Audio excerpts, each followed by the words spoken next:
Previously on No Reserves Radio. Oh my God, Angelo! Come on, have some self-respect. The Eagles can't hurt you if you don't constantly pander to them. Here's the biggest indictment of Dame that I can say.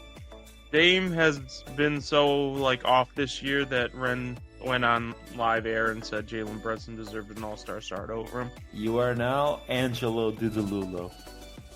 Do you think it is possible that the management of the Memphis Grizzlies are just buying into the reckless youth movement and they got rid of the one person in the locker room that probably was telling Ja to knock it off? Because he's taken advantage of me multiple times when I was younger. That sounded bad. Holy shit. Yeah, I think that's true. I think you're correct in that assessment.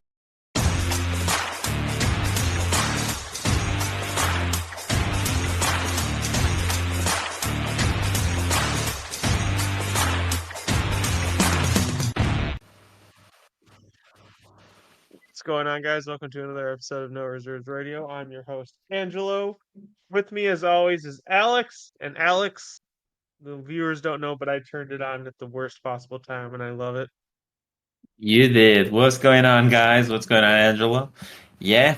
So not the best of timings.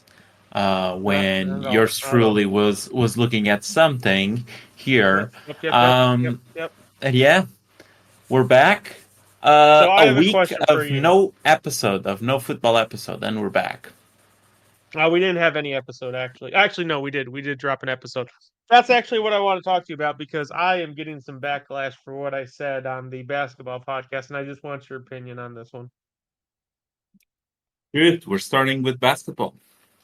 Yes. Football show starts with basketball. Love it actually has to do with football, the second part. Okay. The second part has to do with football. Okay, so the first thing I said, the Celtics were going to win this series in 5 against the Mavericks, and right now that's holding true, but we'll see what happens with Game 3 because the Celtics are going to be without Kristaps. That's not the point. The point is, I said in the last episode that was released on this show, the Basketball Hall of Fame is stupid because it takes into account too many college and overseas statistics and accolades. And I think it should be more like the NFL or the Football Hall of Fame, which just basically takes into account what you did in the NFL on whether you're eligible for the Hall of Fame or not. Do you agree or disagree? Do you think CFL stats should count towards the Football Hall of Fame, Alex? I mean, of course not. That's kind of like it's not when you talk about NBA, it's not like it is the Basketball Hall of Fame. It's the NBA Hall of Fame. So no, it is the Basketball Hall of Fame. Actually, believe it or not. Oh, it's actually the Basketball Hall of Fame. It's actually called. Yeah, but it's run by the NBA. It's like, yes, stay in your lane, maybe. Well, why are you counting all of that? Here's the funny thing. The Football's Hall of Fame is actually called the Football Hall of Fame, but at least Ren tried to find it. He didn't see any instance of anyone who didn't play in the NFL who's currently in the Football Hall of Fame. So, if you played in the Canadian Football League and just in the Canadian Football League, you're not in the Football Hall of Fame. So, interesting. But what do you think? Because I said you should be judged if you can get to the highest level and what you do in the highest level. I don't think that we should reward. And granted, I turned this into an America First thing, but really what it comes down to is you should have to play in the highest league to get rewarded with a Hall of Fame ring or Hall of Fame invite. That's just my personal thing. I think it cheapens the experience of being called a Hall of Famer, quite honestly. Yeah, because America, right? America is the only thing that matters, Angelo. Yeah. It's America through and through. Number one in the world. The world champions of the NBA that never play anyone else outside of the US. So kind of weird, huh? Kick everyone's ass. Except in what was it? 2000 or 2002 in the Olympics, where they ended up in third or something. Yeah, they ended up with. We don't talk about that. That never happened. Okay. Got it. Never happened. But yeah, I do agree with you. I think like taking into account stats that you have in college when you were playing versus like very low competition, very crappy competition, or overseas when the leagues are not as competitive at times. Like, sure, as far as I know, the Spanish league, the Turkish league, both are good leagues, as far as I'm aware. But I mean, the level to the But they're NBA, not beating the it's like Baltimore Ravens. They're not beating like who's the bad team? They're not beating. I was about to say the Cleveland Browns and the Houston Texans. And they both made the playoffs. My go-tos are gone, Alex. What the fuck happened? When did the Lions, Texans, and Browns all become good? in What's the like a go-to season. bad team now, Alex? Who's go-to? Who's go-to bad? It's the Carolina Panthers. It's the Carolina Panthers. That's it. That's the not really the list, but it's like it's a big chunk of the list, I would say, because there's I'm struggling. I'm the Patriots. At least last year. I'm struggling to think I mean, the I Patriots, would like. yeah. Who would I associate with like media? Is it the Bears? Could the Bears be on the list? I know not now. In theory, until they win games, I'm not going to say otherwise. But the Bears like have a solid case too. Quite honestly. Speaking of the Browns and mediocrity, just to mention a fun fact that I read earlier today. Do you know how many seasons do they have of a QB having a higher than 63% completed, like 63 completion percentage in their franchise history? In their franchise history, how many times have they done it? No. 0. Yes. Every other team in the NFL has had at least one QB with that percentage since 2017, if I'm not mistaken. They have none. Since like the beginning. So maybe we can still put him there. I don't know.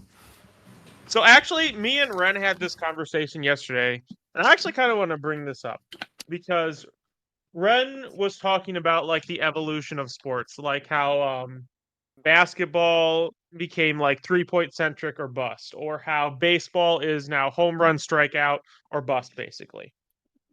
And he said to me that it feels like football hasn't changed in the last like 30 years. And I said, while that's technically incorrect, because you do see a lot more wide receiver heavy formations, we do see a lot more passing now. That's part of the evolution. But I think the next step, I think the going for 3-pointers or die or going for home runs or bust for the NFL is eventually we're going to see teams go away from worrying about having a 60% completion percentage and going for more deeper throws down the field to score more points, because I actually believe, I believe the metrics support this. Regardless of if it's less efficient, it'll score more of the time if you hit the deeper quadrants of the field. And I think that's the actual next evolution of the NFL, where you'll see a lot less like move offenses and a lot less dinking and dunking and more for going for shots in specific situations. Maybe even that being, I think actually, I want to know the numbers on this. Second down might be the most attempted, because if you get yards on first down, the third down's what matter. The second down, you can have the free pass, basically. But I think the next evolution is you're going to see deeper throws being made, and that's going to result in more fantasy points. What do you think? I agree, and I also think that the next step in the game will be to move away completely from the 1-point PAT. Like, I just think that teams are going to start learning that going for 2 is usually the best move. And it will be a bit like Madden, where like you rarely go for 1. You usually just go for the 2. Because, I mean, as the offenses develop and keep evolving and keep finding creative ways to getting into the end zone and getting much like the Eagles did with the tush push a couple of years ago, they found out that play. I think teams... the NFL has been trying to nudge teams into that direction when they moved the PAT back. Yes, I mean the NFL has clearly been trying to make it. I'm not going to say make kickers less important, but are trying to make sure that teams don't use kickers as much. If that makes sense. I mean the new Kickers rules are for like the a weird position because honestly, like they almost look out of place at times because you have like these very strong, very imposing people on the floor, and then you bring out the chess champion from high school to win the game at the end. Like it feels different, honestly, because all they do is kick. They very, very rarely take contact. yeah, and now with the new kickoff rule, I mean I don't know Actually, with the new how kickoff rule, much. they might be making more contact because I heard that one of the things that might happen is you might see kickers getting more tackles on kickoff returns because of that. As far as and going to that point, I believe I read a report like a couple of weeks ago or last week that said that the Chiefs are thinking about having another guy out there kicking off instead of Butker, just due to the possibility that he might get injured in the tackle part of the return. Exactly. So they are pushing kickers away and are making, but at the same time, they're also making sure that the best kickers are valued more than the rest of the guys. So always pushing for excellence at every single position, because the better the kicker, the lower the chance that you can actually get a good return. And with Hmm. the current rules, I just think that like the least chances that you have in returning the ball, the less likely it is that you score. Because apparently now the return rate should go up quite a bit in terms of like Yeah. returns to touchdowns or to like big gains at They're least. in a weird spot because they wanted to like fix returns because there were too many people getting hurt on returns. And so they kind of moved it forward to make PATs, to make touchbacks more common so that you wouldn't have to keep going through those collisions that is the kickoff return. But I think what they realized was the kickoff return is like interesting to see. It's boring just watching the kick happen and go into the back of the end zone, and then now the offense is on the field. People want to see the return. So I think they're stuck kind of between that rock and that hard place where they want to limit injuries and they want to you know push away from the CTE talk and lean more towards the offensive production, but the kickoff return is entertaining and part of football. So you can't do that necessarily. That is true.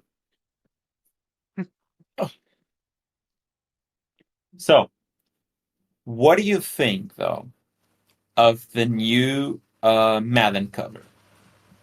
Christian McCaffrey, well deserved. Are you drafting Christian McCaffrey 101 and In a redraft? redraft? Oh, No. 100%. Even with a curse of Madden, Yeah, 100%. you don't believe in the curse. No. I'm not gonna lie, I'm not a very superstitious person. I might have thought, like, the moment that I saw the cover, that I need to move Christian McCaffrey in the one or two leagues that I have him in.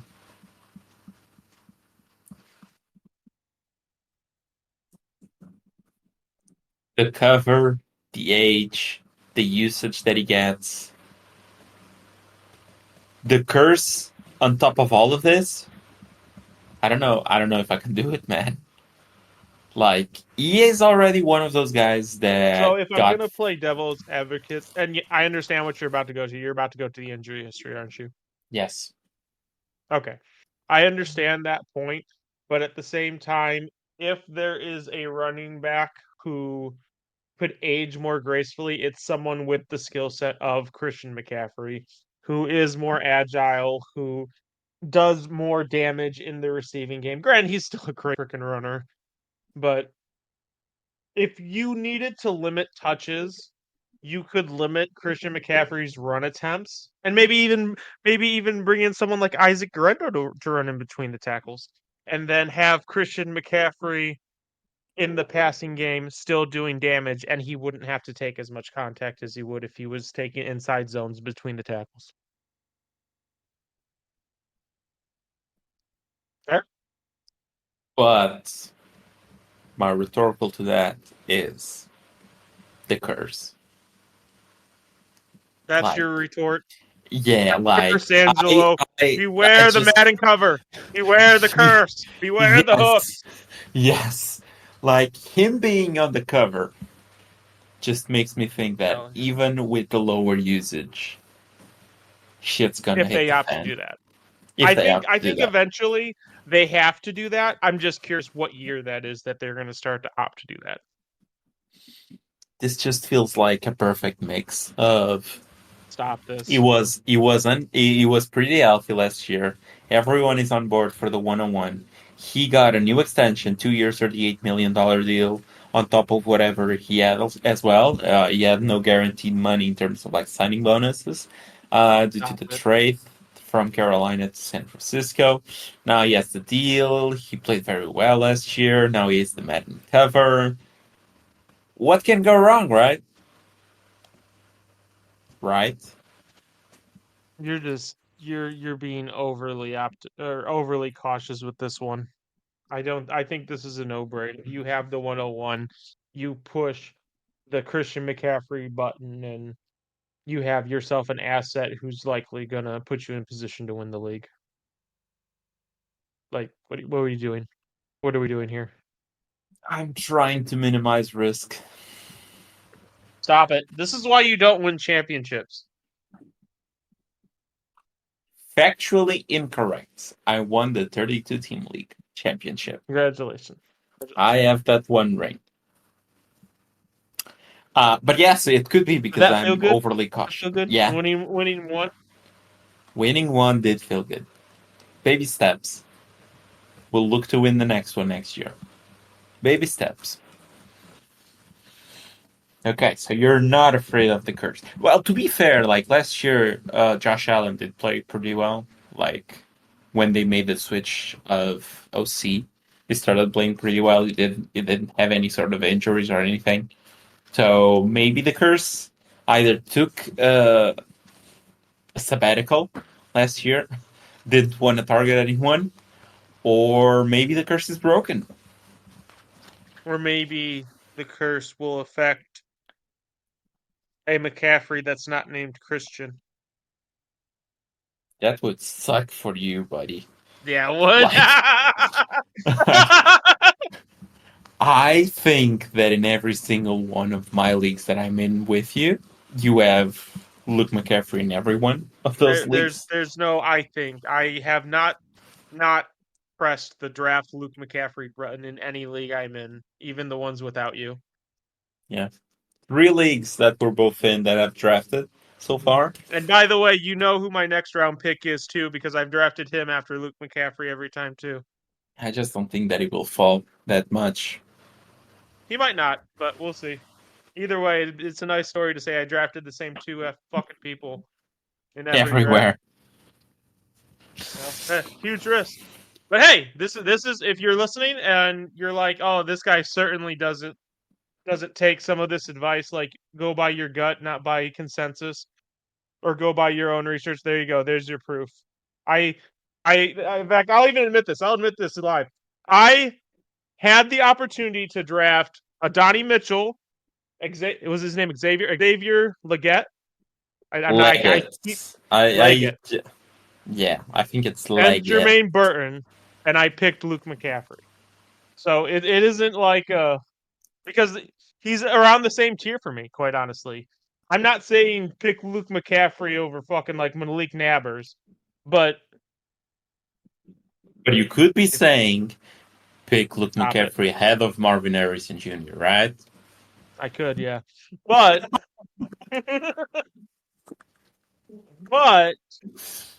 get your guys.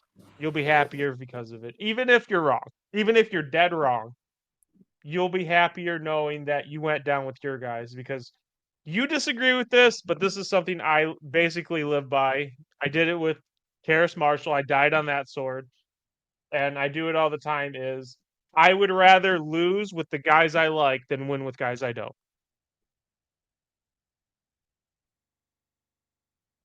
That's why you have Marvin Harrison Jr. nowhere. Yeah. Okay, that's not fair. I haven't been in a position to draft Marvin Harrison or Malik Nabers anywhere. But you would draft Quite Nabers. honestly. Yeah, I would draft Nabers. That is true. That is factually correct. Funny enough, I have Nabers in 2 places of the 3 that we're on. And you tried to get me to trade up in every single one, and I'm not falling for that trap, man. I know what to do. I know your playbook. My playbook is getting old right now. It's getting old. But we move, we adapt. Okay, so there was one thing that I wanted to talk about here. And this came from a trade that I did yesterday, where I essentially, in the 32-team league, I traded Christian Watson and like a very late 5th-round pick this year. So like 5.25 or something. He's talking. So for people who don't know what the 32 team, he's talking about in a league that has 32 teams. What is it? 2 wide receivers, 2 flex, and full IDPs like linebackers, D line, DBs, the full thing. No, 2 running backs, 3 wide receivers, 2 flexes. 2 running backs, 3 wide receivers, 2 flex. So yeah, there's a lot of draft picks. So a 5th-round pick isn't like a 5th-round pick that you're thinking of that you're selecting between. I don't know. I'd have to go down. I'm not gonna lie. I think I've traded every 5th-round pick I've ever debated selecting, but. And you're looking at you're not selecting a UFA in the 5th round in the league he's talking about, is what I'm saying. Go on. You're looking probably at, I don't know, some cornerback drafted in the 6th, 7th round, or some tackle, defensive tackle who was drafted in the 5th, 6th round, something like that. Yeah. That just happened to fall. So I traded that and Christian Watson for Zach Moss and a 2026 second. So, and this basically became. Go on. Now, I was gonna say this essentially became backfields that I think are pretty evenly split right now, because this led me to look at Zach Moss's ranking in Keep Trade Cut versus Chase Brown. So Zach Moss here is running back 34. Really close, honestly. Chase Brown is running back 38. The difference in value is very close. Like Zach Moss is around 300 points more than Chase Brown, which is nothing, really. And this basically led me to this whole segment where I think we should look at backfields that are currently split right now, or at least have some sort of doubts, and we make our call on who is going to be the lead back. You make the call. You don't say get both. You're saying you're trying to steal my playbook. You're saying get your guy. Get your guy. I'm saying let's look at split backfields and let's make the point for our guys. And I think we can start with your team and the backfield that I was talking about. Zach Moss and Chase Brown. They didn't have anyone else in in the draft. They didn't draft anyone, which is even more surprising. Very weird. They give a contract out to Zach Moss. Zach Moss is getting around $2.7 million this year in terms of cap hit. Next year, I don't think it's even guaranteed. Would be if the Bengals had drafted him? I mean, he would be getting a lot of hype.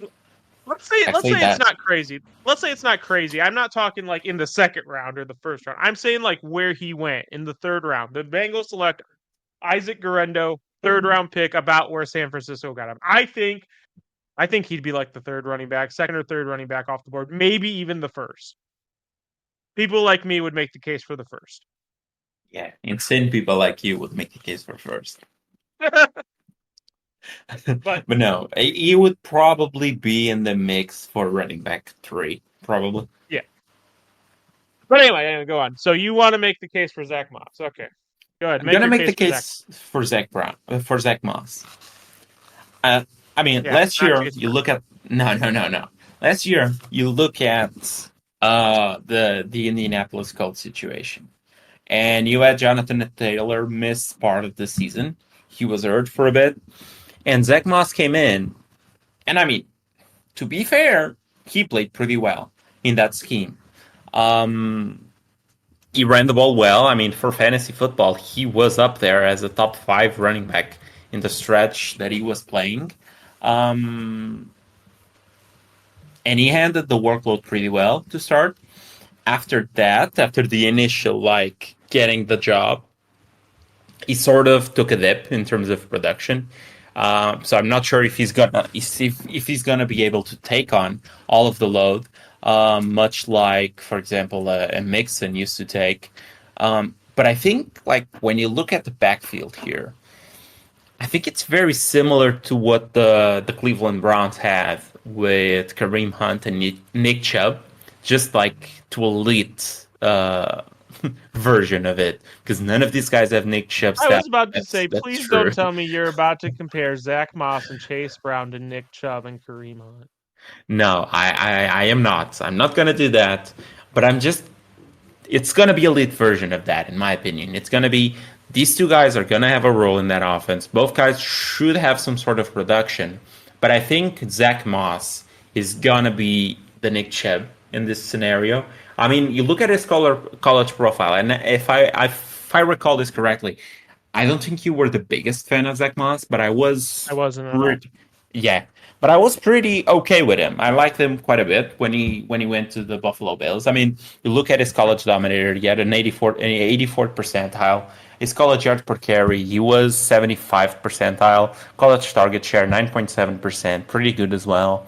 So he is one of those guys that can catch the ball, can run the ball, and his body type is pretty good as well. I mean, he is built pretty bulky at 5'9", 223, so his BMI is really high, he's 95th percentile.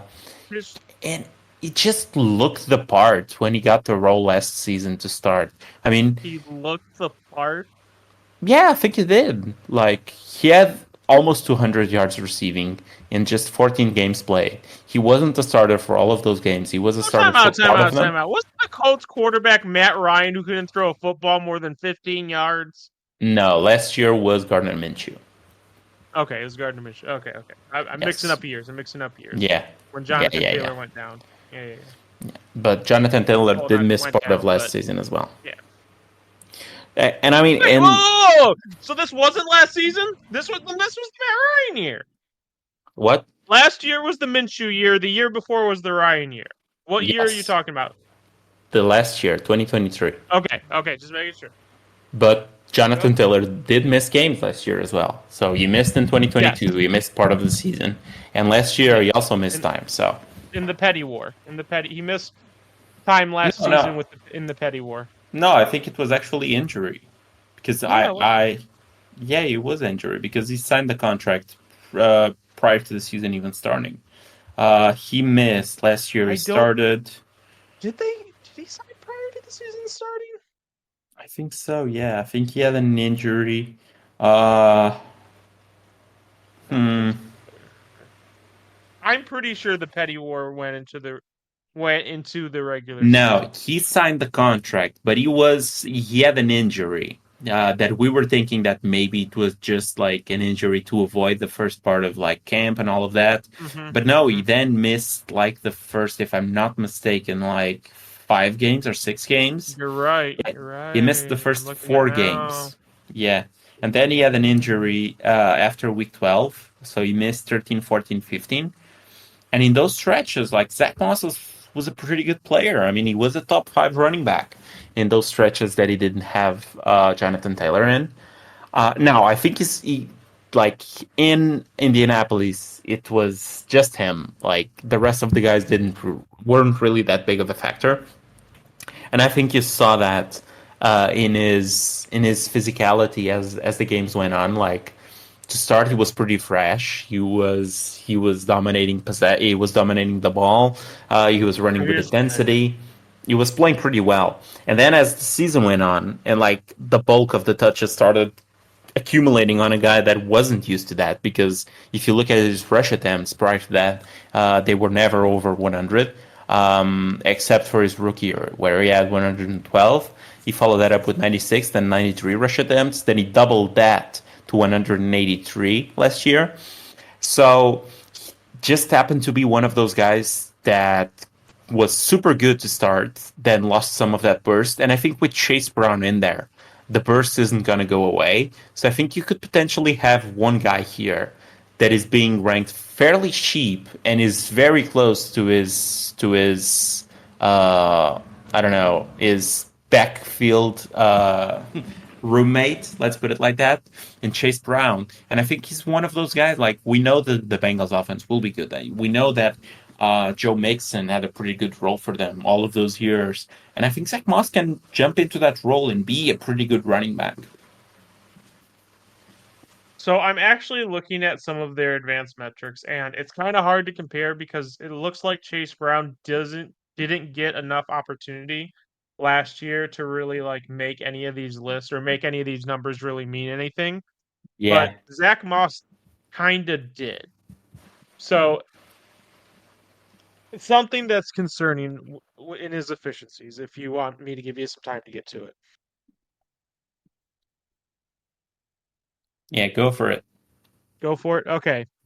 So what if I told you he had one of the least stacked box rates in the NFL? He was number 53, and he only faced a stacked box in less than 10% of his carries.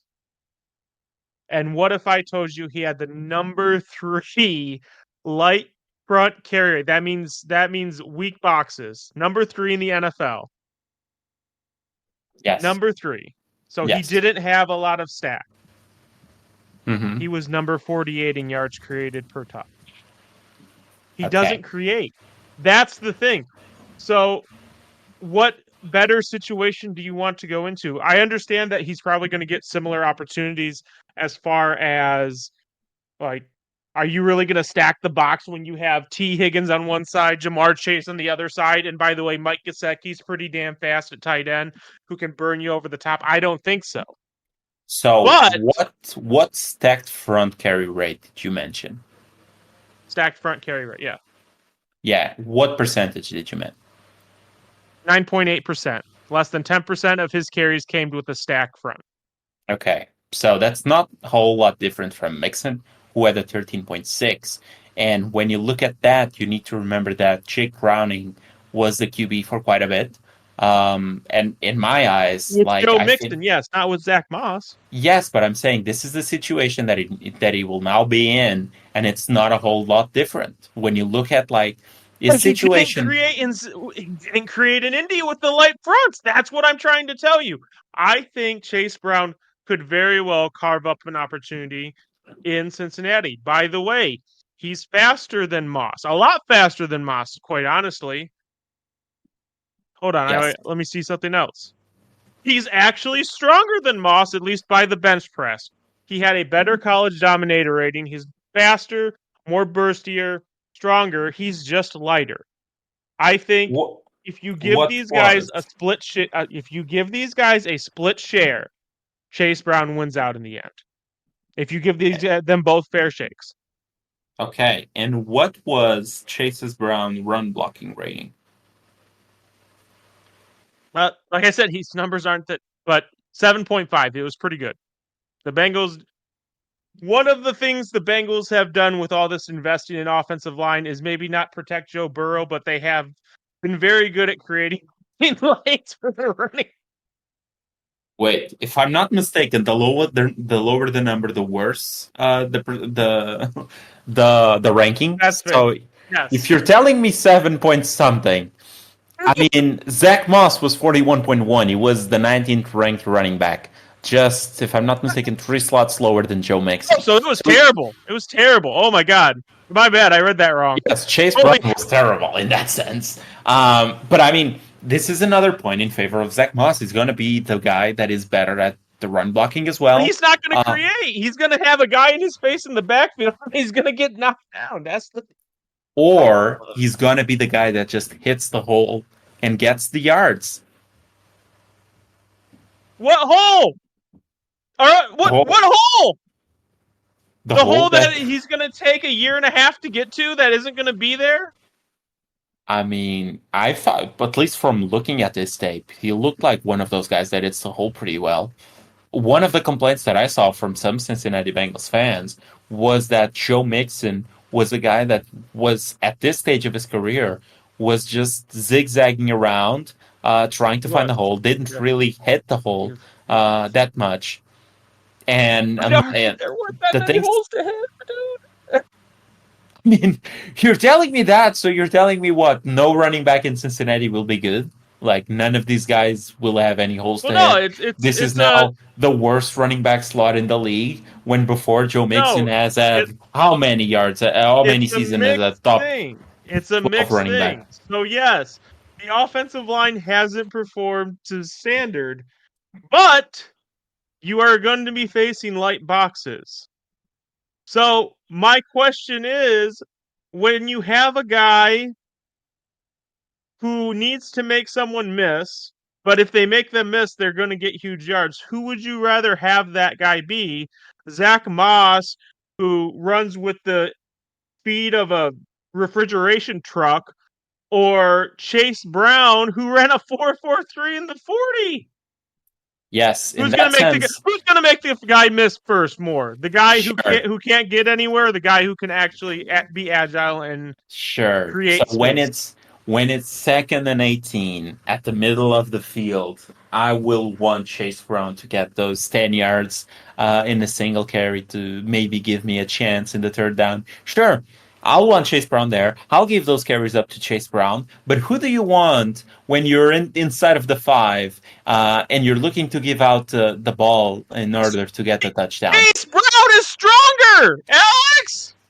Dude, Chase Brown, in terms of the bench press, he had like Zach what? Moss is just bigger. He's a refrigeration Yes, truck. and don't you think a refrigerator is better getting into the end zone than Chase Brown? Not if it's not running. Oh my god, dude!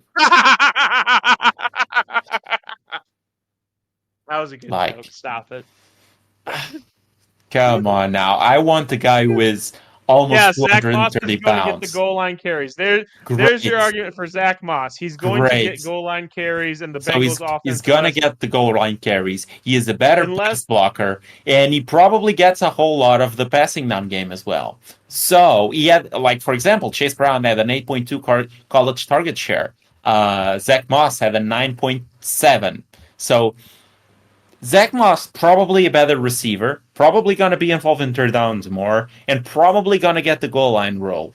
So you're telling me I have this guy that gets all of this done, but the guy that I should want is the guy that will get the ball inside of the 50 when it's like, I don't know, 2nd and 18 after a sack on Joe Chase Burrow Brown is in the the better running 50-yard back, and you line. know it. No, Just he's because not. the refrigeration truck has advanced handles does not mean the refrigeration truck is a better running back.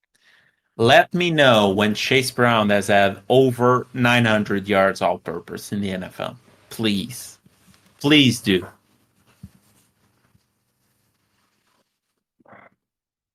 I'll be waiting.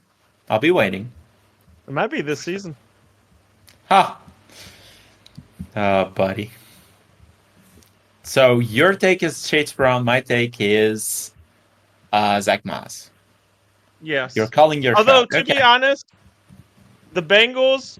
So, if you're in redraft, this is the debate you're having. If you're in Dynasty, are you even considering these? Because what you're hoping for, and this is a situation that I've been in multiple times because people want to try and take advantage of the fact that I'm a Cincinnati Bengals fan and I, wear that proudly. But I've been offered Mike Gesicki and Zach Moss a lot. The problem is they're both on 1-year deals of no, actually Zach Moss might be more. But Moss is two. Zach Moss is 2, yeah. They're both basically on 1-year deals because if the Bengals draft a running back, that the Zach Moss thing is over, Boot. Like, I hate to break it to you. But so I don't know how to take the Bengals backfield in Dynasty. And so I'm just avoiding it. What is your take? Would you like Zach Moss or Chase Brown if one of them was able to carve out a role as like a 2 out of the 3 downs back in Cincinnati? Yeah, I'll Do you take. think that could work long term? I'm fairly happy taking Zach Moss at his current price. Because I think, Do even you though we think keep he's? trading. Yeah, go for it. Do you think that has more of a lifespan than a year, or is the refrigeration truck going to get unplugged after a year? No, I mean, I think he will have more than 1 year. I mean, you look at last season, and no one really gave much for him, and he got out there, and he had a pretty solid season. He had almost 1,000 yards from scrimmage, with a role that no one expected that much from. And now he's getting another shot, this time maybe at starting in this backfield. So I don't see why not. I think this is one of those guys that the NFL sort of liked to a point, because if I'm not mistaken, he was a third round pick for the Buffalo Bills when he came out of college. So, and he's just one of those guys that has been hanging around the league. He played with the Buffalo Bills. He has played now with the Indianapolis Colts. Now he's on the Bengals. He got his second deal. So he's one of those guys that has bounced around the league and managed to stay in the league. So I don't see why not. I mean, if he has a good season, we're in an age where teams don't want to pay running backs that much. The Bengals went against paying Joe Mixon, who was one of those guys that has been around the team for quite a while. So if Zach Moss performs, I don't see why they can't like have him be the starter another year. Maybe they draft someone next year, sure, to replace Chase I Brown. think I think the fact that the Bengals didn't draft a running back is more a statement on the status of the running back class outside of Isaac Guerrero, and less on you should be confident in Zach Moss, the refrigeration truck, moving forward. I like how Isaac Correndo is the name that It's a constantly pass. gets mentioned He's here. going to be the RB1 at the end of the season, baby. Oh, buddy. Okay, if you say so. How mad would you be if that actually came to pass? I mean, with the Madden curse, maybe you have a point, right? Like, you should believe in the Madden curse right now. Can I say that Christian McCaffrey is going to experience the Madden curse and Isaac Guerrero isn't then going to take off? Can I say both? That is what Alex is debating. So here's the thing. Either way, if you're right and it's the Madden curse, or if I'm right, then hey, I'm right. Christian McCaffrey is great. If you're right, hey, I have the guy who's good. We indeed do. You are right in that. So if I'm right, I benefit. If I'm wrong, I benefit. So it's all good. It's all good. Okay. So, next up for me, the New York Giants backfield. Oh, kind of a mess. Please. Kind of a mess, No. not gonna lie. Skip. Where's the skip button? There is no skip button. There is no skip button. I'm gonna need you to tell me, who is your guy? Oh, yeah, who the fuck's in the backfield? Oh yeah, you don't even know, huh? So it's Devin Singletary. He was my God. the free agent acquisition that they had. And then they went ahead and they drafted Tyrone Tracy. Who? Tyrone Tracy with the 5th round pick. I believe it was pick 31 in the 5th round. So Tyrone Tracy versus Devin Singletary. Tyrone Tracy is old as fuck. I mean, he's 24 years and a half right now. But I mean, his profile isn't all that bad. So, like, plus or minus 5 games before Brian Daboll gets fired. You know, I've actually heard that take before. That he was on the short list of coaches that will get fired prior to like mid-season. I believe they talked about him, Dennis Allen. What is this 24-year-old rookie's name again? I'm sorry. Tyrone Tracy. Tyrone Tracy. Junior. Oh, Tyrone Tracy Jr. He's a junior. That makes him younger. He's a junior. Yeah. Exactly. He is 24.5 years old. And if you look at his college profile... 4.5? Yes, and if you look at his profile, he is one of those guys that didn't perform, like, at all until he became like 5 years older than everyone he was going up against at Iowa. So until he turned 24 years old, he did jack shit. But after that, and he was basically a bully because he was 5 to 6 years older than everyone in that Alex, he the had 9 competition. rush attempts in his freshman and sophomore year combined. Yeah, and he went on to that 17 the year after for an astonishing 138 yards. Oh my god. But he's one of those guys that you like because he gets receptions. I mean, if you look at his receptions, he has, what, almost Yes. 80 receptions across 4 years? I'm about to say he's in double digits every year. If I'm not mistaken, he breaks the threshold you're looking for, except maybe his rookie year.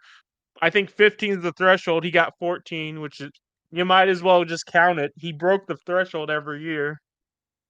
Like, oh my god. But he didn't He is produce a athletic. lick. I will say he did do good in the combine. That's something he's going for. Again, he's That's a good 24 thing. and a half years old, Angelo. And that's the thing that's going. He's going It's against like him. it's much easier to do these numbers when you are this old versus guys who are coming out at 20 years old. So here's the thing. At least with the Bengals debate, you could say, okay, well, if you get this one right, you got the starting running back on a top 5 offense tethered to Joe Burrow. By the way, Jamar Chase and T. Higgins are out there. And they have seemed to invest because we did it again. We invested a first-round pick in the offensive line after 2 straight years of paying offensive linemen. Looks like the investments are paying off. Why the fuck would you want the starting running back of the New York fucking Giants tethered to Danny Dimes on what appears to me to be a Suicide Squad team assembled just to get Brian Daboll fired because you might as well because you fired the rest of his staff anyway. We're the Suicide Squad, huh? The only thing they did good to help his case is they drafted the best wide receiver in the draft class. So they did. That's what they did. So I'll tell you something here. I don't think the situation is as dire as people make it out to be. Oh my god, Alex. I do not think that this team will get Dable fired after 5 weeks. Oh my god, Alex. Make the case. Okay. So you better come with something good. I'll give you some glimmers of hope. So they drafted a superstar wide receiver. Guy is out there in training camp looking like prime OBJ, looking like a beast. That's an insult to Malik Nabers to compare him to OBJ. But okay, so I mean, Giants OBJ was pretty good. Let's just put it at that. Plus, I mean, we've seen what Dable can do with Danny Dimes. I know we all like to shit on Danny Dimes, right? But let's not forget that when Danny Dimes was healthy, they got the Giants to the playoffs. It was on the back of a guy who isn't even there anymore, Alex. How many carries did they give Saquon Barkley in that fucking season? Yes, sure. Saquon Barkley was a big part of it. Oh boy, we get to give. Hold on, have to go back to the website to make sure I got the names right. We get to give the ball to Devin Singletary 150 times, and then maybe 100 times to Tyrone Tracy. Get out of here!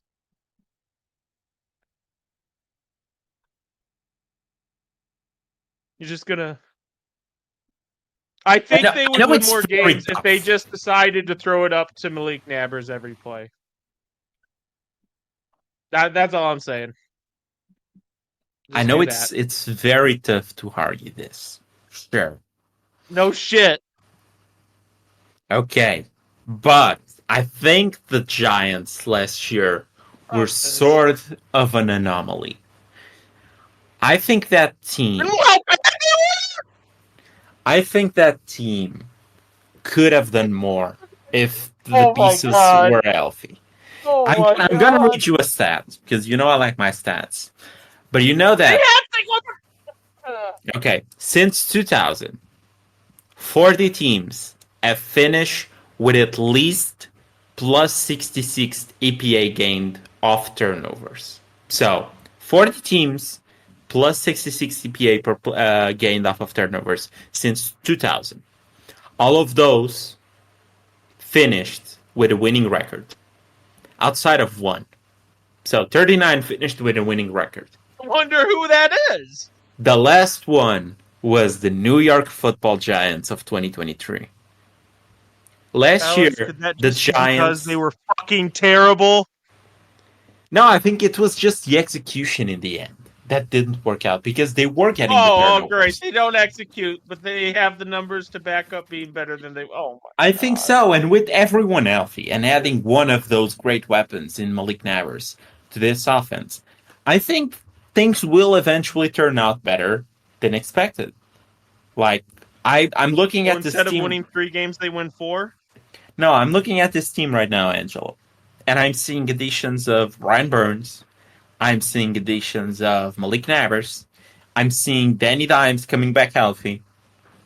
I'm looking at Theo Johnson, for example, the tight end that we both like pretty much. I think this team isn't as bad as people are making it out to be, and I wouldn't hate taking a shot at Devin Singletary for that.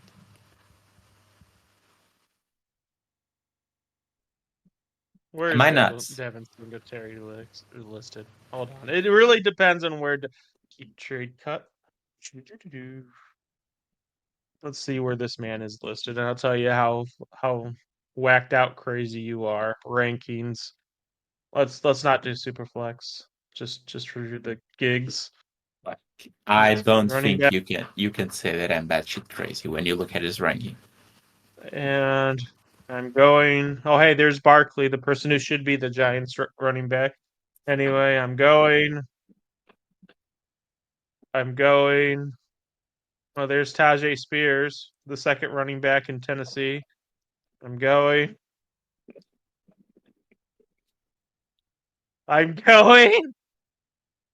Yeah. Oh, there's Chase Brown and Zach Moss. I'm going. Okay, you're almost there. Oh, there's Austin Eckler. Oh, I have to go to the next page? No. He is ahead of Austin Eckler. So he probably missed him. He is running back 40. Running back. Oh, you are right. I did. He's just under Jerome Ford and just ahead of Spry Chicken James Conner. Motherfucking 29-year-old James Conner, who's almost the age of Tyrone Tracy. Yeah, we're not going to talk about that one. That is pretty good value. But here's the thing.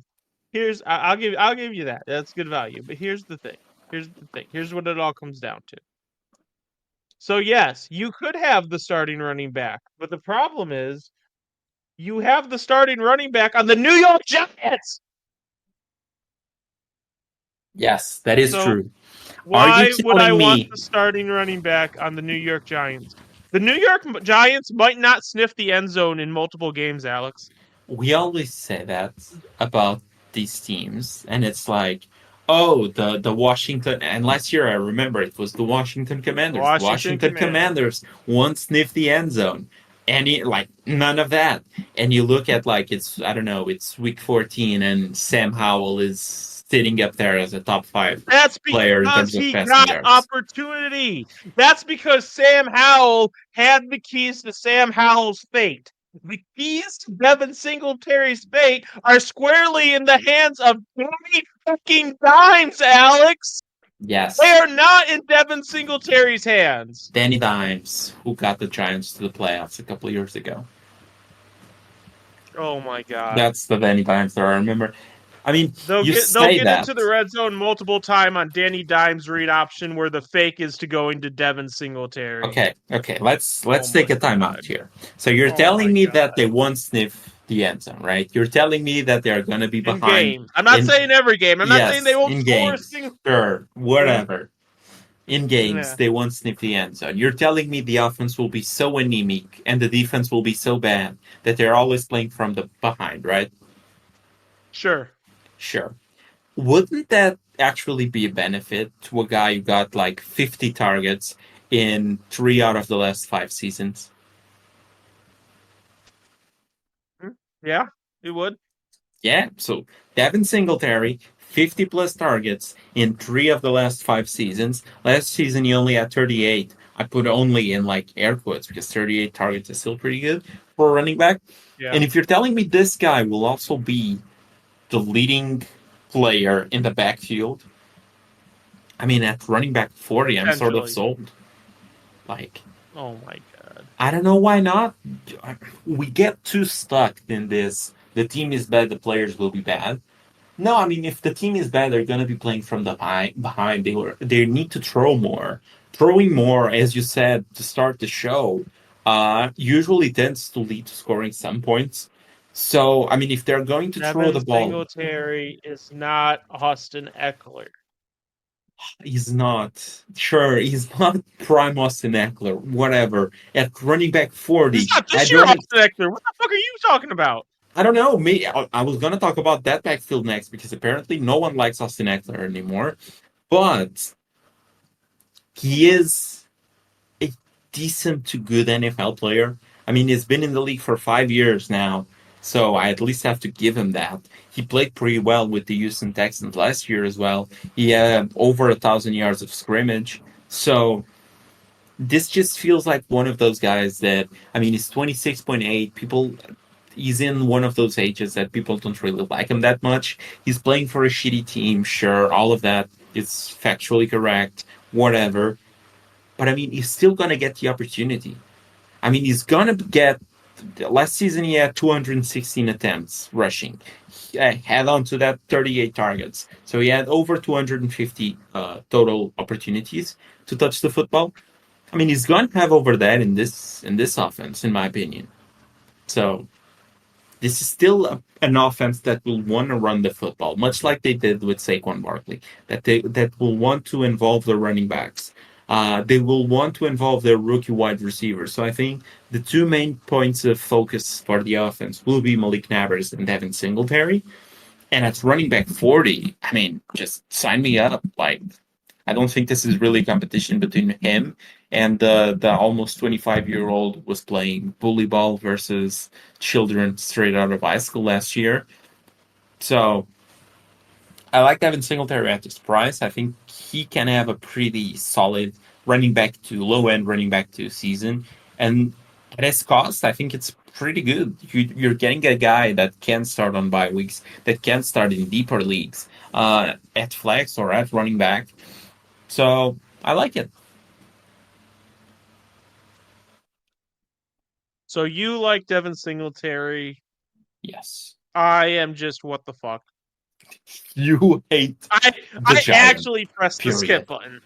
I actually pressed the skip button on this.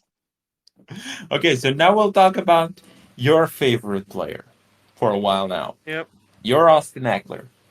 What a massive fall from grace this guy had.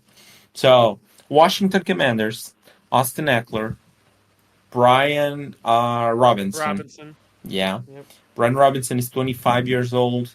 Austin Eckler is 29 years old. Austin Eckler is in tier like 19. He's running back 48 and keeps rate cut. 29.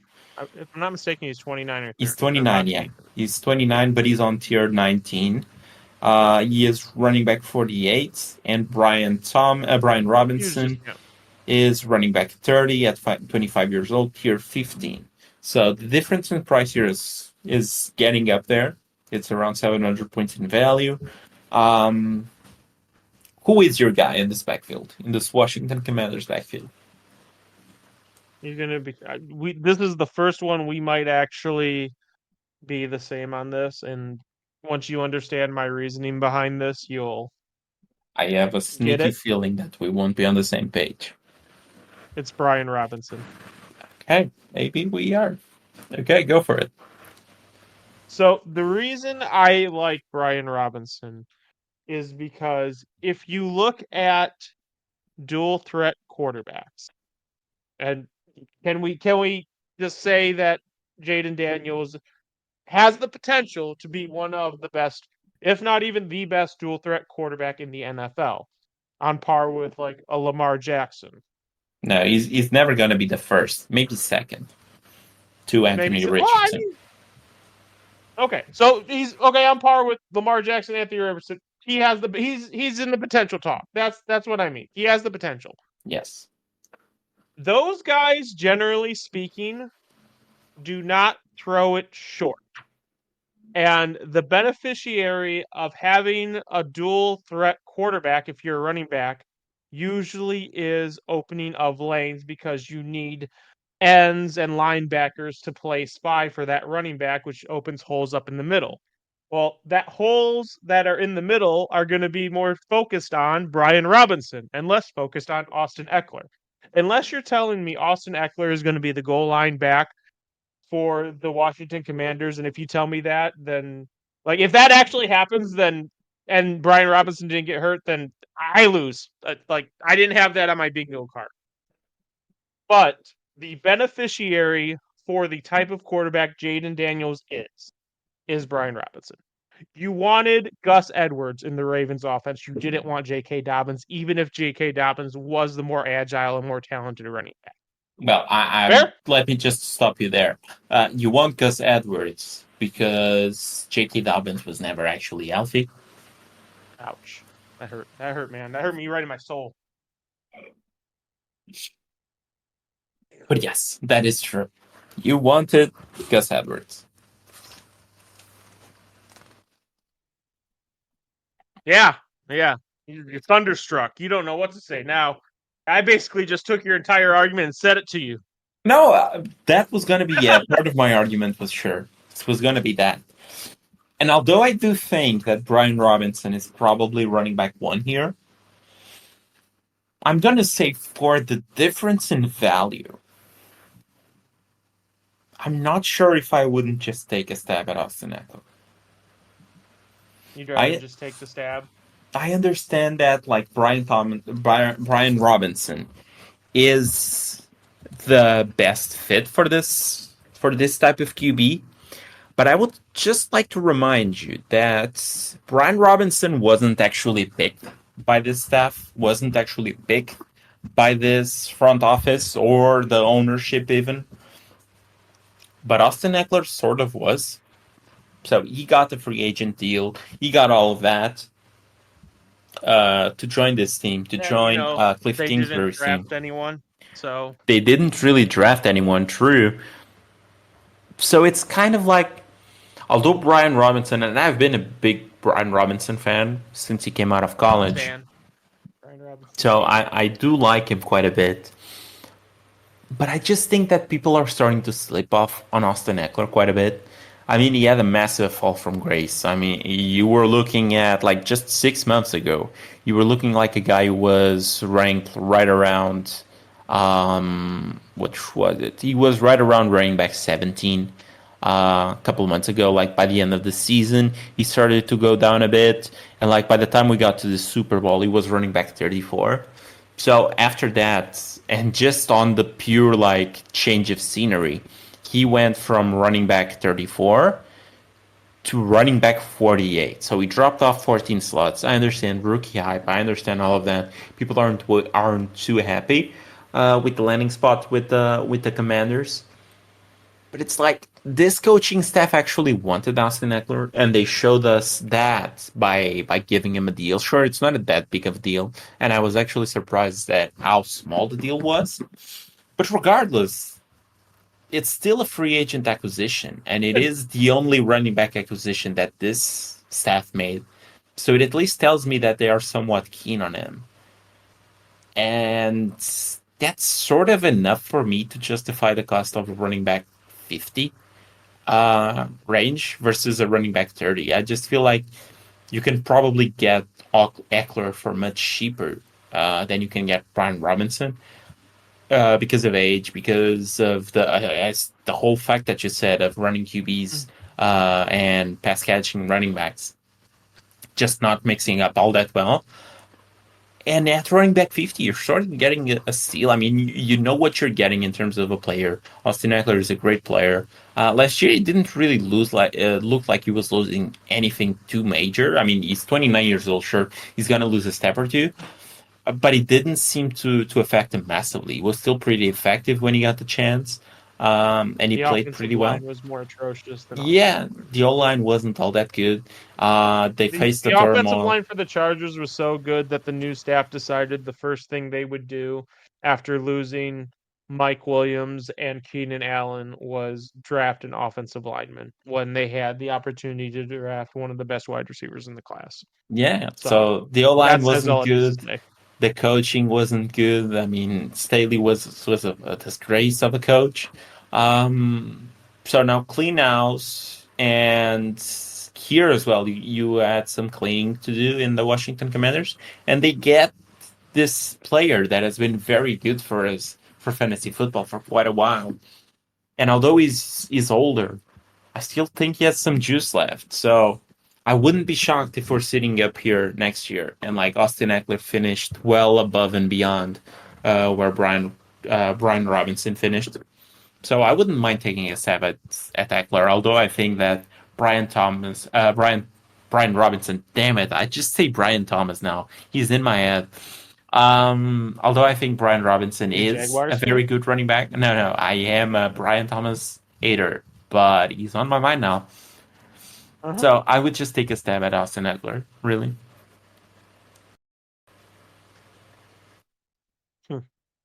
What if the running back in the Commanders' backfield that you want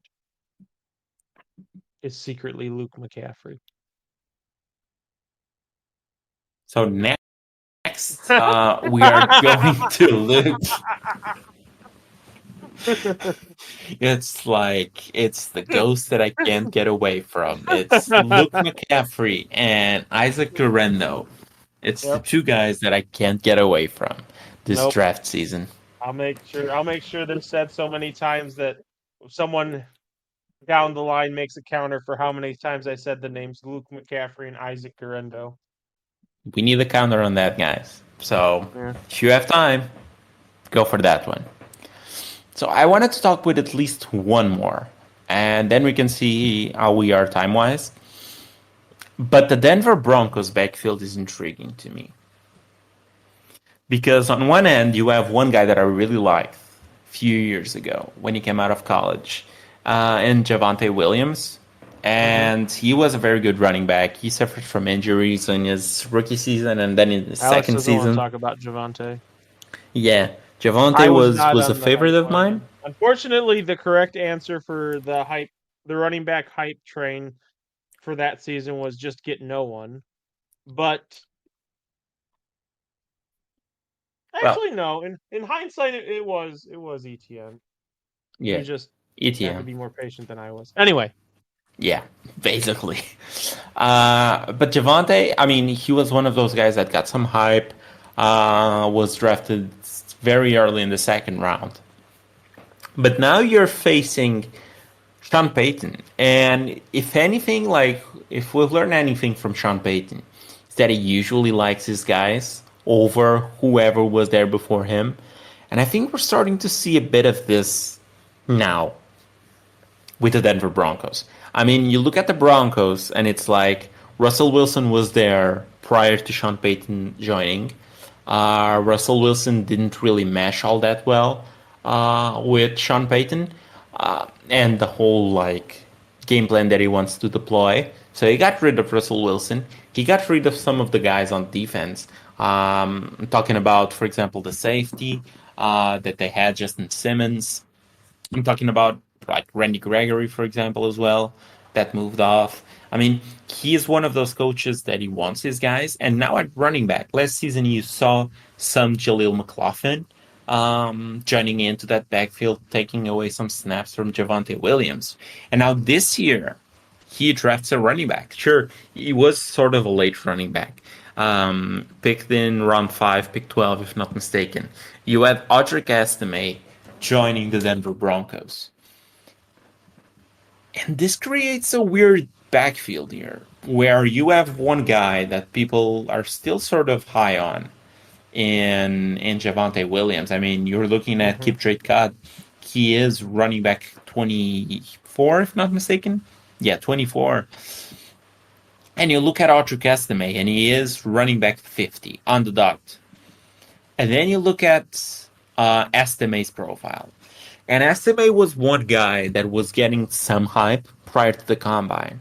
Because you look at his production at Notre Dame, and it was actually pretty good. Like second season, yeah, at over 1,000 yards from scrimmage. Yeah, in his last season, he declared early, but in his age 20 season, he had over almost 1.5k yards from scrimmage. So pretty solid production profile. Then he got to the combine, Fuck and is it it with wasn't you all that bringing good. up these slow ass running backs? Yeah, like the combine wasn't too kind for him. I mean, he ran a 4.71, and like his speed score was really low, due to his 5'11", 221, just ran a 4.71, so his speed score isn't gonna be great. But I mean, he is one of those guys that when you look at the tape, he seems to be faster than this 4.71. So maybe it was a bad day, maybe it was just something like that, or maybe he's just one of those guys that has football speed and not actually like track speed. Those happen quite a bit as well. And I think he's one of those guys that is gonna start rising up the boards, uh, the closer we get to the start of the season, because I just think that Sean Payton will push away Javonte Williams. Like, sure, he might still be a pretty solid running back, but Sean just wants his guys, and he wants the guys that he has handpicked. And Audric Estime is a draft pick for him, so I wouldn't be shocked if by like close to the end of the season we saw either Javonte Williams getting traded somewhere else, giving the keys of the kingdom to Audric Estime and Jaleel McLaughlin. You got to remember that they don't have a whole lot of cap space as well right now. And if I'm not mistaken, this is the last year of Javonte Williams' deal. So if you're going to resign him, it has to be for a very low, very cheap deal. And even then, I'm not sure if they are comfortable with that for their books right now. So you might see a situation in which Javonte Williams gets traded during the season, and you have a guy like Audric Estime ready to roll.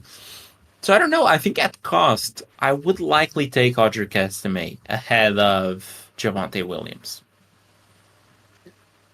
Where are they? So Javonte Williams is running back That's 24. oh 50. Running back 24. That's like double. That's basically Yes. a double gap. Wow. The difference in terms of price is uh, Pretty big difference. almost 2,000 points. So when you take in consideration that you will need to add something else to estimate to get Javante, the price increases because then like Keep Trade Cut has that weird feature of like if you're adding more players on one side, the other gets like an added value of points. But like just to take a look here at what a trade might look like between these two guys. So Audric Estimate, Keep Trade Cut says that you basically need to head on what to get Javante Williams. Checking here to get Javante. Keep Trade Cut seems to think you need to add basically like a Marvin Mims to get Javante Williams. And I'm not gonna lie, I'd rather have the Audric Estimate Marvin Mims side. Like quite a bit. Here's a broader question for you because I agree that if Estimate is really because I think this is just me personally, and maybe I'm just a Javante hater. I didn't like him into the draft. I don't like him now, but maybe he just feels like one of those guys who's just cursed. You know what I mean? Like he's played good when he's on the field, but something always happens that gets him off the field in relatively quick order. That is So, true, yeah. so it just feels like one of those cursed things that I would just go with Estimate. But how? how do you feel about the Broncos offense going into this season? Because quite honestly, I think this is make or break for Sean Payton. I I don't think You so. don't think so? I think Do they you think that I think they invested way too much on Sean Payton to just let him to go just after be like, like two no, this isn't seasons. working. See you, bye, buddy.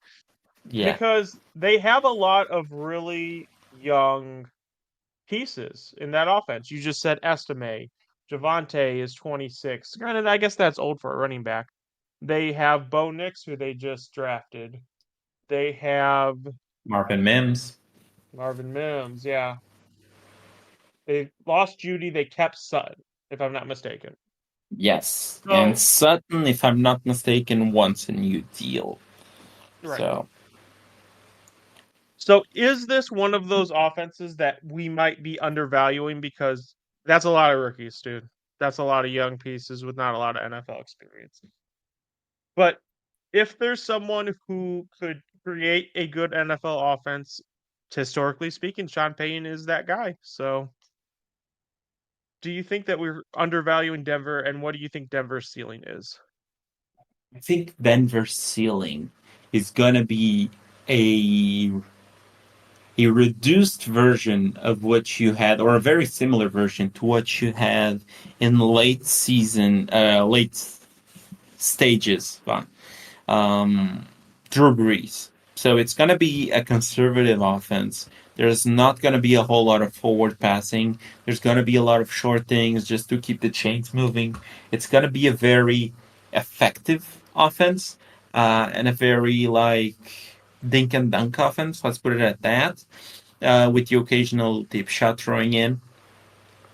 So I think it's gonna for fantasy. I don't think it's gonna be the most prolific offense ever, but I think it's gonna be an offense that runs on volume, and it's gonna be an offense that gets some players fantasy points. Like I don't think Bo Nix will, for example, be a good fantasy QB, but I think he will have the volume and the accuracy to make like Marvin Mims and Sutton, if Sutton is even on the team, but probably like Marvin Mims and Troy Franklin, uh, two viable wide receiver threes probably, and whoever the running back one is probably going to be a viable running back two for fantasy.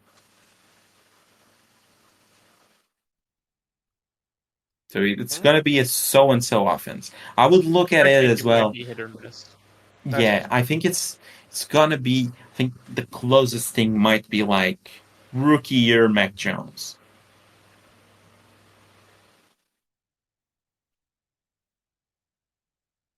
Like we look at Mac Jones right now, and we do not give him any sort of props. But like his rookie season, he was the best rookie QB out of that class. So yeah, over 3,000 yards passing.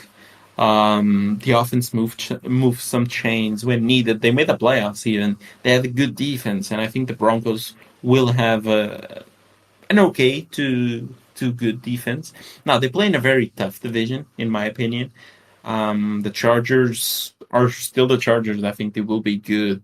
To somewhat good. I'm not gonna say that they are like massive contenders. The Chiefs are the Chiefs, and the Raiders. I think they will just be very stingy defensively, and the offense will move the ball somewhat. So it's gonna be a tough division. But I think this is an offense that can be sneakily decent and effective. So I wouldn't be against buying pieces from these offense. Okay. So it's other custom for me here. Who is it for you? Estimate for me too. Okay, estimate. Okay, not sure if you want to do another one or not.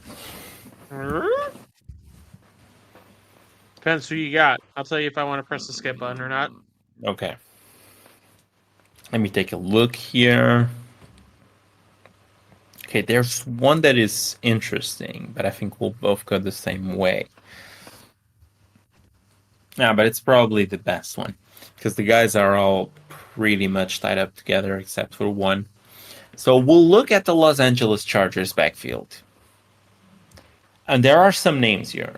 So instead of the usual like 2 choices, I might have like 4 choices for you here. So Okay, the that could Los be Angeles interesting. Charger. Yeah, the Los Angeles Chargers here, they have 2 free agents that they signed. They had 1 player already on the roster from the previous regime, and they drafted 1 guy. So they had in free agency, they had Gus Edwards, they had J.K. Dobbins, and they already have Isaiah Spiller that they drafted a couple of years ago or last year, something like that. And now this year they have Kamani Vidal. Now Kamani Vidal has been a favorite of mine, so I think you probably know where I stand. Yeah. But what do you think between these 4 guys? J.K. Dobbins, it's basically like Dobbins and Gus Edwards are basically like the Ravens, especially Yeah. when the OC is Greg Roman, who was the OC for the Ravens for quite a while. So between those 4 guys, who do you think are like, let's say the 2 names that you wanted to at least invest somewhat into? So the options are Gus Edwards, J.K. Dobbins, the rookie that they drafted that I'm drawing Kamani a blank Vidal, on, Vidal, and then who is number 4? Isaiah Spiller. So I low-key think Isaiah Spiller is a stash, but I don't think. So, okay, this is weird for me to say. Let me look at Vidal before I make this statement and look like an idiot really quickly. Nope, this is the statement. So I think that they're going to go into camp with all 4 of them, and they have a very, very obvious strategy in mind, which is Gus Edwards and Isaiah Spiller are going to be their like goal line back, their first down backs. So if Gus Edwards goes down, Isaiah Spiller is immediately going to get inserted into there. I don't think it goes to Vidal. That said, I think the second, third down role at the start will be J.K. Dobbins, and then when J.K. Dobbins ACL tears like it does every year, it seems like, then it'll be Kamani Vidal. So the question then becomes, would you rather have the pass catching back that's tethered to Justin Herbert, or would you rather have the goal line back who is going to get the red zone targets? And to that end, I say, at least for the Chargers, for the first year of Harbaugh's tenure with the Chargers, for the first year, I would rather have the goal line back. So I'd rather have Gus Edwards or Isaiah Spiller. Okay. Go for Sound it. reasoning. Here's my counter argument, though. Okay, so I think J.K. Dobbins probably gets cut. I think he's going to be the guy that gets hammered. I think at this point he probably has little to no juice left. And I think you are right that Gus Edwards is probably... Dude. Or 24. He's only 24, I mean, but his knees are completely done, though. So I don't really like that. Then it leaves you Isaiah Spiller, it leaves you Gus Edwards, and Kamani Vidal. And I think Kamani Vidal... Okay, so but 25 and like blown up his knees like 3 times. So perfect, okay. Or 2 times. Sorry. Go on, sorry. So I think Isaiah Spiller is going to be that guy that just hangs around because he's cheaper in terms of his rookie deal, and it would be more expensive to cut him than J.K. Dobbins. So he probably stays, not really because he is better than J.K. Dobbins, because if the contracts were the same, I think Dobbins probably stays, just because he knows the system better. He knows the Greg Roman system a bit better. So I think he's gone. That leaves you 3. I think Isaiah Spiller is a non-factor, and I think Gus Edwards will get the nod at the start of the season because he knows the system, the Greg Roman system, a bit better. But I think eventually the cream will rise to the top, and the more complete running back will eventually get the touches, and that is Kamani Vidal. I mean, you talk about liking players that hit that threshold of 15 receptions plus. Kamani Vidal has done that and more every single one of his seasons. He went 26, 22, 26, 18 in terms of catches. He's low in college. I mean, he started out his freshman year at only 19 years old. He ended 101 carries for 516 yards. He finished out in this past season at Troy. He had almost 300 attempts, and he got 1.6 K yards rushing. So, I mean, he had a pretty solid season at Troy to hand. All his seasons were pretty good for the involvement that he got. And, like, you look at his combined numbers, and they're also pretty good. I mean, he's 5'8", 213, like, not the absolute best size for a running back, but it's pretty good nonetheless. Ran a 4.46. His bench press isn't all that bad. I mean, he had 18 bench presses as a 5'8 guy. Not that bad. His PMI is pretty good as well. And he's only 22.8 years old. I say only. Usually running backs, you want a bit younger than that. But it's still pretty good. For a running back, he's the youngest running back that they have, if I'm not mistaken. Mm-hmm. No, Spiller might be younger, actually. I didn't want to say for sure because I think I know that Spiller came into the league pretty young. He came in at like 20 or 21. Spiller's currently 22.8, about to be 23. But okay, he's 22.8 as well. They're the same age. They're the same age. And I just think that like the cream will rise to the top, and Kamon Vidal will be the guy that ends the season as a starter if they don't add anyone else. I mean, there's a clear emphasis from this team and this coaching staff in running the football more than passing it. And they added the offensive line pieces. They added the OC to do it. So I think it will be Gus Edwards and it will be Kamon Vidal. And I think both of them will have pretty solid seasons. I think Kamon Vidal for his first season will probably be a high-end running back 3. Gus Edwards probably going to be a low-end running back 2, just because he gets more touches at the start, gets more touchdowns. Still going to retain some of that goal carry, those touches around the goal line as the season goes on still. So I think Kamon Vidal is the guy you want long-term. For this season alone, I think both should be decent options. Gus Edwards more at the start, Kamon Vidal more at the end. The rest are absolutely dust. And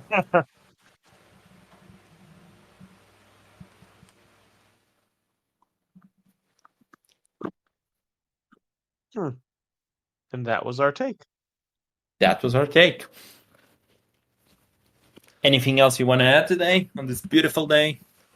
On this beautiful day, no. Just time to sign us off then. I hate rocks. Okay, guys. As always, there's a nice little donate button that you can click to help us out there. If you're listening to us on Apple Podcast, if you're listening to us on Spotify, just make sure to turn on the auto downloads, leave us a comment, a review in this case, 5-star review. That's the only one that we take.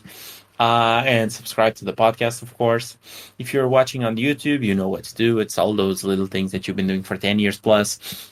And if you're not yet, please follow us on Twitter at the No Reserves Radio. We've been a bit more active there. We post up a few things Alex in terms of. There. Yes, I tried to post, and Alex was like, "No, Angelo, don't post unhinged." No, we have editorial. That's not what Twitter's for. We have editorial rules now, Angelo. They follow a pattern. I want to be unhinged, Alex. You cannot be unhinged, Angelo. Be unhinged on your own account. I'll retweet. There you go. That's the bad gist you're gonna get. So yeah, give us a follow at No Reserves Radio again. We'll post there when episodes release and whatnot. They'll give you a good little summary of what we're talking about by topics. We usually drop other things in there as well, so go check it out. And as always, guys, talk to you next week. See you guys. Euro players don't deserve to be in the Hall of Fame.